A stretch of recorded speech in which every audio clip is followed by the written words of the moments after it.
ہم تو انسان کے لیے خدا کے طرف سے برکت چاہنا، لیکن اس کے اندر جو شیطان کا کام ہو رہا ہے، شیطان کے وہ کاموں کے ناکامیابی کے لیے خدا سے دعا کرنا۔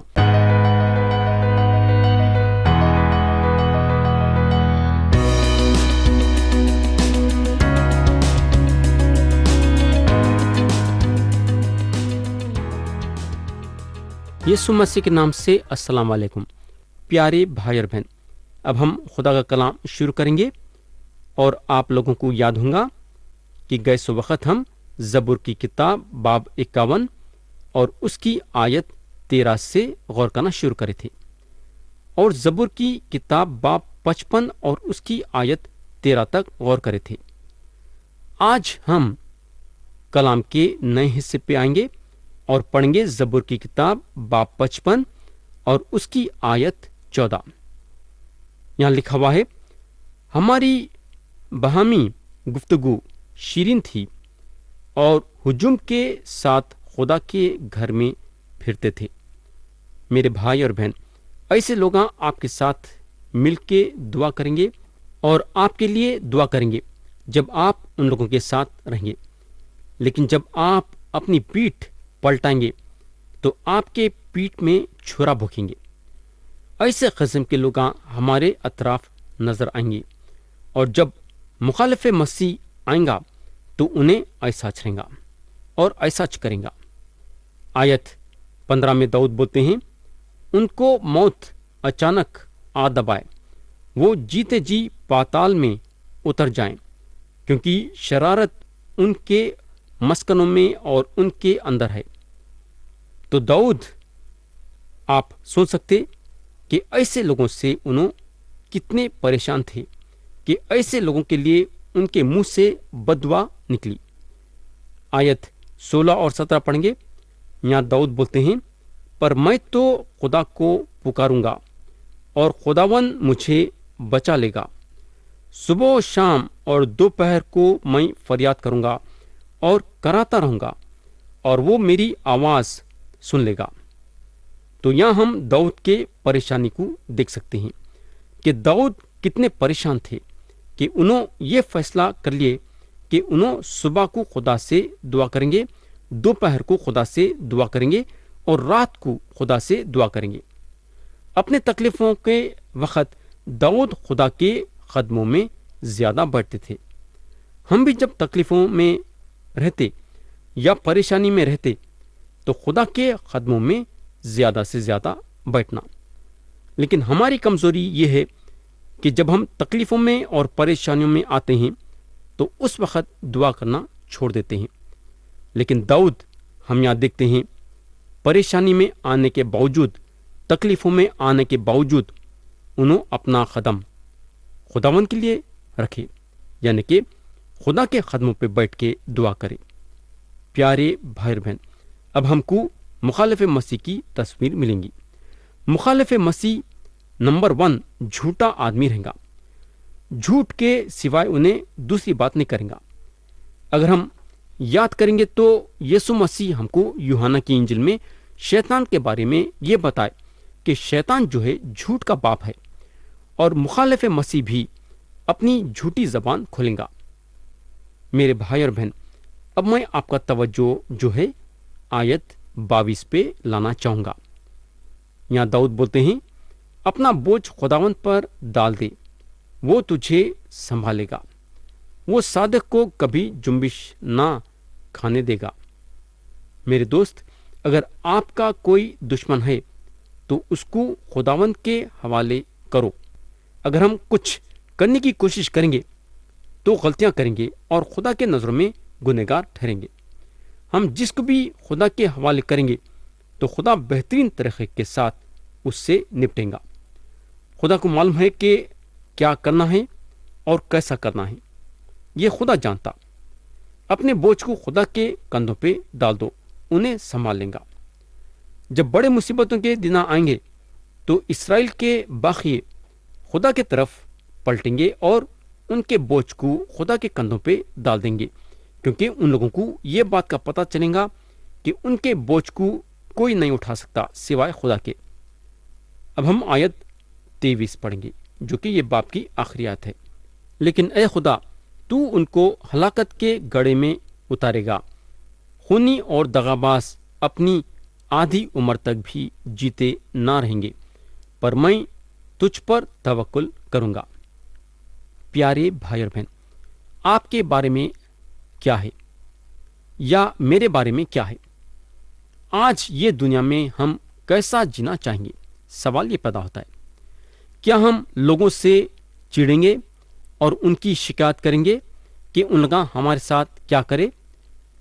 جب ہم کو دھوکہ دیا جائے گا تو کیا ہم روئیں گے کیا؟ میرے بھائی اور بہن، بالکل نہیں، بلکہ ہم خدا پہ بھروسہ رکھنا شروع کریں گے۔ اس طریقے سے ہم کو جینا ضروری ہے۔ تو یہاں ختم ہوا باب 55 اور اب ہم اٹھائیں گے باب 56۔ باب 56 کا مضمون ہے داؤد کا خوف اور ان کا خدا پہ بھروسہ۔ ہم پڑھیں گے اس کی آیت 1 اور 2۔ اے خدا، مجھ پر رحم فرما، کیونکہ انسان مجھے نگلنا چاہتا ہے، وہ دن بھر لڑ کر مجھے ستاتا ہے۔ میرے دشمن دن بھر مجھے نگلنا چاہتے ہیں، کیونکہ جو غرور کر کے مجھ سے لڑتے ہیں وہ بہت ہیں۔ تو یہاں داؤد یہ ظاہر کرتے ہیں کہ انہوں اتنے مصیبت میں آ گئے ہیں کہ اب ان کے دشمن ان کو قتل کرنے پہ تل گئے ہیں۔ ان کے دشمن ان کو چو طرف سے گھیر لیے ہیں۔ تو اب سوال یہ پیدا ہوتا ہے کہ ایسے مصیبت میں داؤد کیا کر سکتے ہیں؟ تو اب ہم دیکھیں گے کہ انہوں کیا کرتے ہیں۔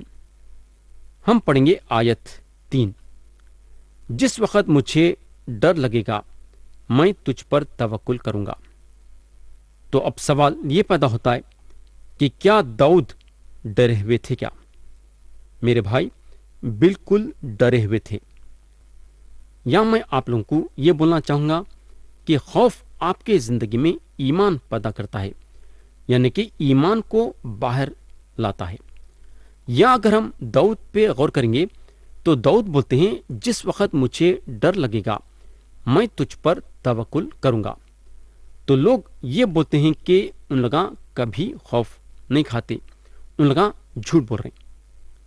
آپ یہاں اگر دیکھیں گے داؤد ایمانداری کے ساتھ بولتے ہیں جس وقت مجھے ڈر لگے گا میں تجھ پر توکل کروں گا۔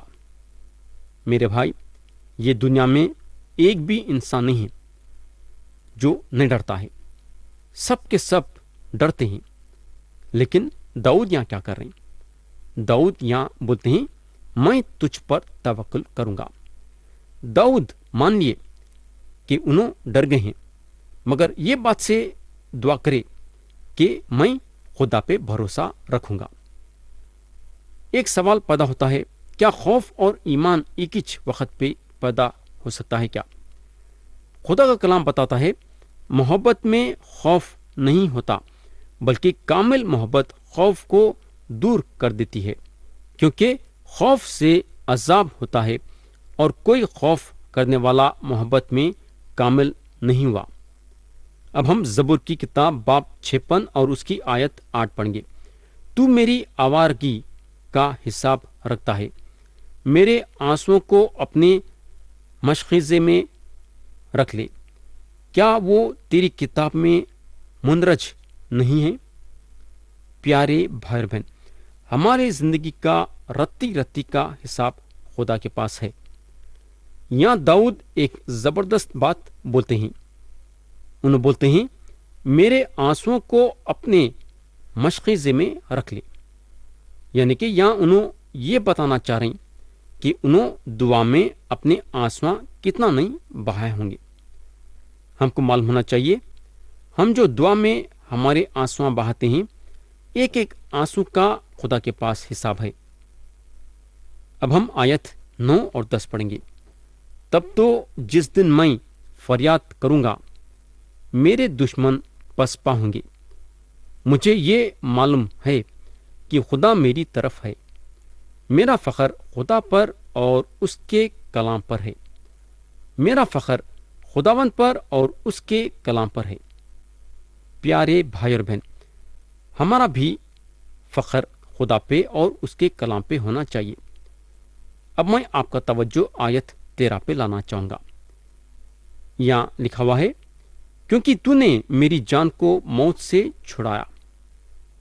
क्या तूने मेरे पाँवों को फिसलने से नहीं बचाया, ताकि मैं खुदा के सामने जिंदों के नूर में चलूं। तो प्यारे भाई और बहन, दाऊद एक बड़ा गुनाह तो करे, मगर खुदा से माफ़ी चाह ली और उन्होंने खुदा के साथ साथ चलने की अपनी दिल में ख्वाहिश पैदा करी। जब उन्होंने ये तय कर लिए कि उन्होंने खुदा के साथ साथ चलेंगे, तो खुदा उनको इतनी ताकत दिया कि फिर उन्होंने ऐसे गुनाह में नहीं गिरे। दाऊद जो हैं खुदा के साथ साथ चलते रहे। आज हमारे लिए खुदा का कलाम ये बताता है कि हम रूह के हिदायत से चलना। ख़ास तौर से जब बूढ़े हो जाते हैं लोग, तो उनके हाथ में लकड़ी आ जाती है और वो लकड़ी के सहारे से उन लगा चलते हैं। लेकिन खुदा हमको रूहानी तौर से चलने के लिए उसकी पाक रूह दिया, जिसके हिदायत से हम रोज़ ब रोज़, घंटा बा घंटा, मिनट बा मिनट हमारे जो हैं जिंदगी को आगे ले लेके बढ़ सकते। तो यहाँ ख़त्म हुआ बाब 56 और अब हम उठाएंगे बाब 57। बाब 57 का मजमून है रहम के लिए पुकार। हम पढ़ेंगे उसकी आयत 1। मुझ पर रहम कर, ऐ खुदा मुझ पर रहम कर, क्योंकि मेरी जान तेरी पनाह लेती है। मैं तेरे परों के साए में पनाह लूँगा जब तक ये आफतें गुजर ना जाएं। मेरे भाई और बहन, हमारे ज़िंदगी में ये कितना ज़रूरी है कि हम हमारे ज़िंदगी में खुदा की रहमत चाहना, खुदा के रहमत का हाथ हमारे ज़िंदगी में रहना ज़रूरी है। दाऊद जानते थे कि उनको खुदा के तरफ से रहमत की ज़रूरत है, इसलिए उन्होंने खुदा से दुआ करने लगे, मुझ पर रहम कर। यानी कि अगर खुदा का राजबाजी का हाथ हम पे रहेगा, तो याद रखो कि खुदा की तरफ से हमारी तरबियत हो रही है। बाज़ी वक़्त खुदा जो है हमारी तरबियत करने के लिए उसके राजबाजी का हाथ हम पे रखता है, यानी कि उसके इंसाफ का हाथ, और वहाँ हमको उन्हें बताता है कि हम कहाँ गलती पे हैं। और जब खुदा हमको बताता है कि हम कहाँ गलती पे हैं, तो हम उस गलती के बारे में खुदा से माफ़ी चाह लेना और खुदा के राहों पे चलना। आगे दाऊद बोलते हैं, तेरे परों के साए में पनाह लूँगा। दाऊद जानते थे कि अगर उनको पनाह मिल सकती बोले तो सिर्फ खुदा में मिल सकती है, और इस बात का तजुर्बा दाऊद को हुआ। दाऊद थे जो खुदा के पनाह को अपने ज़िंदगी में महसूस करे। आयत 3 पढ़ेंगे, वो मेरी नजात के लिए आसमान से भेजेगा, जब वो जो मुझे निगलना चाहते हैं मलामत करता हो। सिला, खुदा अपनी शफकत और सच्चाई को भेजेगा। मेरे दोस्त, जब यीशु मसीह कुदरत और जलाल में वापस आएंगे, तो ये बात इसराइल के बाकी के ज़िंदगी में पूरी होंगी। वो बाकी के ज़िंदगी में जो वफादार थे, और उन लोग जानेंगे कि यीशु मसीह उनके खुदा हैं। आयत 4 पढ़ेंगे, मेरी जान बबरों के दरमियान है, मैं आतिश मिजाज लोगों में पड़ा हूँ। यानी ऐसे लोगों में जिनके दांत बर्छियाँ और तीर हैं, जिनकी जबान तेज तलवार है।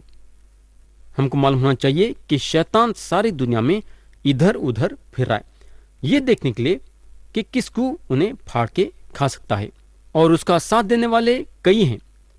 आयत 7 पढ़ेंगे, मेरा दिल कायम है, ऐ खुदा मेरा दिल कायम है, मैं गाऊंगा बल्कि मैं मदद सराय करूंगा। तो दाऊद का दिल जो है खुदा में कायम था। उन्होंने खुदा को अपने दिल में पूरी तरह से बसा लिए थे, और क्योंकि उन्होंने खुदा को पूरी तरह से बसा लिए थे, तो उनके दिल में ख्वाहिश पैदा हुई खुदा के लिए गाने के लिए और खुदा की मदद सराय करने के लिए। आयत 8 पढ़ेंगे, ए मेरी शौकत बेदार हो, ए बरबत और सितार जागो, मैं खुद सुबह सवेरे जाग उठूंगा। तो यहाँ दाऊद बोलते हैं, मैं खुद सुबह सवेरे जाग उठूंगा। यहाँ आप देख सकते हैं दाऊद के दिल में कितना इत्मीनान पैदा हुआ। तो प्यारे भाई और बहन, या मैं बाब 57 को खत्म करना चाहूंगा और अब मैं बाब 58 उठाना चाहूंगा। हम पढ़ेंगे आयत 1। यहाँ लिखा हुआ है, ए बुजुर्गो, क्या तुम दर हकीकत रास्त गोई करते हो? ए बनी आदम, क्या तुम ठीक अदालत करते हो? तो एक दिन आएगा जहाँ यीशु मसीह सारे काजियों को बुलाएंगे और उनसे पूछेंगे कि उन लगा ईमानदार के साथ अदालत करे या नहीं। अब मैं आपका तवज्जो आयत 3 से 6 पे लाना चाहूंगा। यहां लिखा हुआ है, शरीर पैदाइश ही से कजरवी अख्तियार करते हैं, वो पैदा होते ही झूठ बोलकर गुमराह हो जाते हैं, उनका जहर सांप का सा जहर है, वो बहरे अफवाही की मानन हैं जो कान बंद कर लेता है, जो मंत्र पढ़ने वालों की आवाज ही नहीं सुनता, खा वो कितनी ही होशियारी से मंत्र पढ़े। ए खुदा, तू उनके दांत उनके मुंह में तोड़ दे। ए खुदावन, बबर के बच्चों की दाढ़ें तोड़ डाल। ये ज़बूर में दाऊद जो हैं खुदा से दुआ करते हैं कि खुदा उनके दुश्मनों के साथ निपटना। दाऊद जो हैं अपने दुश्मन के 6 बर्बादियों के लिए दुआ करते हैं। पहली बर्बादी के लिए उन्होंने जो दुआ करते हैं वो ये है कि उन्होंने खुदा से बोलते हैं, जहाँ आयत 6 के दूसरे हिस्से में लिखा हुआ है, ए खुदावन, बब्बर के बच्चों की दाढ़ें तोड़ डाल। प्यारे भाई बहन, हम इस बात पे गौर करें हैं कि दुश्मन जो है शेर बब्बर के वैसा है। लोग ये बोलते हैं कि यहाँ जैसा दाऊद दुआ करे हैं, एक मसीह ऐसी दुआ नहीं करना चाहिए। लोगों का यह ख्याल है कि ये दुआ नहीं है बल्कि बद दुआ है। हम ये नहीं भूल जाना कि दाऊद फजल के नीचे नहीं थे बल्कि शरीयत के नीचे थे, और ये दाऊद की दुआ बद दुआ नहीं थी, बल्कि क्योंकि उन्होंने शरीयत के नीचे थे तो दाऊद चाह रहे थे कि खुदा उनके दुश्मनों का इंसाफ करना, और मसीही एक चीज के लिए खुदा से दुआ कर सकता, और वो अपने दुश्मन के नाकामयाबी के लिए। अब आप शायद ये बोलेंगे कि खुदा का कलाम हमको ये बताता है कि हम हमारे दुश्मन के लिए बरकत चाहना। मेरे भाई, ये बात बिल्कुल ठीक है, हम बिल्कुल हमारे दुश्मन के लिए बरकत चाहना, लेकिन मैं जिस दुश्मन की बात कर रहा हूं वो शैतान है और इंसान नहीं। हम तो इंसान के लिए खुदा के तरफ से बरकत चाहना, लेकिन उसके अंदर जो शैतान का काम हो रहा है, यानी कि शैतान काम कर रहा है, शैतान के वो कामों के नाकामयाबी के लिए खुदा से दुआ करना कि खुदावन, वो इंसान पे जो भी शैतानी ताकतें इस्तेमाल हो रही वो ताकतों को तू नाकामयाब कर दे, शैतान के वो ताकतों को तोड़ दे। तो शैतान के ताकतों को नाकामयाब करने के लिए हम बिल्कुल खुदा से दुआ करना चाहिए। शैतान के कामा बर्बाद हो जाना बोल के खुदा से दुआ करना। तो दाऊद यहाँ खुदा से दुआ करते हैं, ए खुदावन, बब्बर के बच्चों की दाढ़ें तोड़ डाल। तो यहाँ दाऊद अपने दुश्मन के पहली बर्बादी के लिए दुआ करते हैं। तो यहाँ मैं कलाम को ख़त्म करना चाहूँगा और आते इस वक्त हम बाकी के 5 बर्बादियों पे गौर करेंगे, जो बर्बादियों के लिए दाऊद अपने दुश्मन के लिए खुदा से दुआ करते हैं। खुदा हम सबको आज के कलाम के जरिए से बरकत दे। यीशु मसीह के नाम से आमीन।